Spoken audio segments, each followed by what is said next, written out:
Tina mashoko atiri kutambira panapa muri yeZimbabwe pari kunzi pane muchinda uyo anotwa Efren Fundukwa Zanupf vice chairman Harare province claims his house has been petrol bombed early this morning today. Mashoko ari kubuda pa Children of Zimbabwe no Veteran Association. Mashoko ari kutenderedzwa muma streets iko zvino sekutaura kwatiri kutozviita pari kunzi ari kuclaima kuti imba yake yasanganawo nemoto. Tiri kuziva tese nezuro pakabuda pachinzi papiswa maofisi chairman wacho Harare province chairman Masirembwa payenzi maofisi ake arohwa petrol bomb. Panapa akunzi vice foot asangana ne the same problem. Zvinhu zviri kutoitika iko zvine zvinhu zviri kutaurika but ya uyu atisataona edu mufananidzo kana something but pari kunzi abuda achiclaima kuti ndo zviripo endewo iyo wacho tapotry kutrace kuti tione kuti iye akange anokwanisa kunge achizvibudisa muromo make hatisatanyatosangana naye iye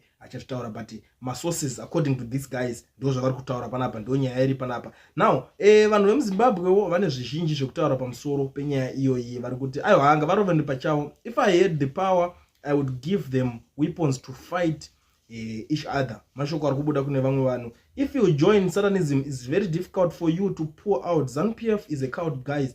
Please don't join it. Those who are one vamwe marikuti aiwa hanga varova nekoko. If it's not stage managing vachadzidza kuti their party can kill even their own.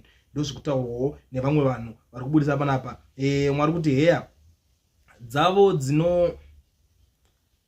dzinotsvakawo kuti haisi kunotsva here opposition chete aiwa saka munodada nei imimi alright aiwa pakashata dzemudanga hadzipindurwe regedzai vambotungana vakadaro hadzo. Nobody cares said kana manga muine makonzo netsikidzi dzaakufirawo mahara kurava kuti vanhu havasitomboita tsitsi nazvo vari kutonzwira tsitsi kana kuti manga muine kana zvakomanaka zvakapakaipa komana. We're sidelined back to Stone Age again. Why using petrol bombs in the stage in the age and time? These people need to watch assassin movies or go to Arabs for basic explosive course.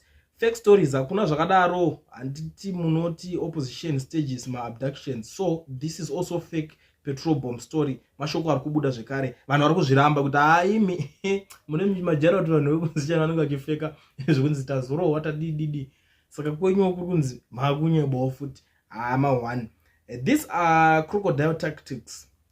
These are just staged things to provide cover for justification of their next move.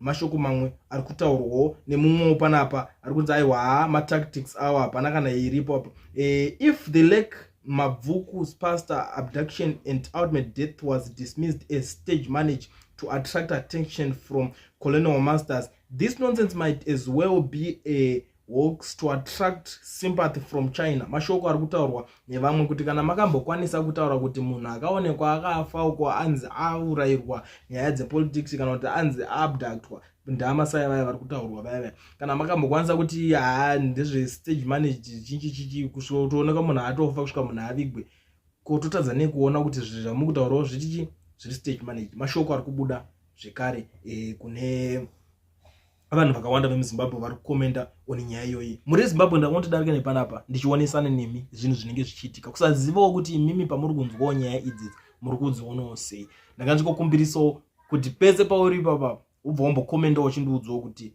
uri kuionawo sei nyaya iyi yekunzi munhu weZanupf vice chairman wepaHarare province ari kunzi apisirwawo imba yake nepetrol bomb.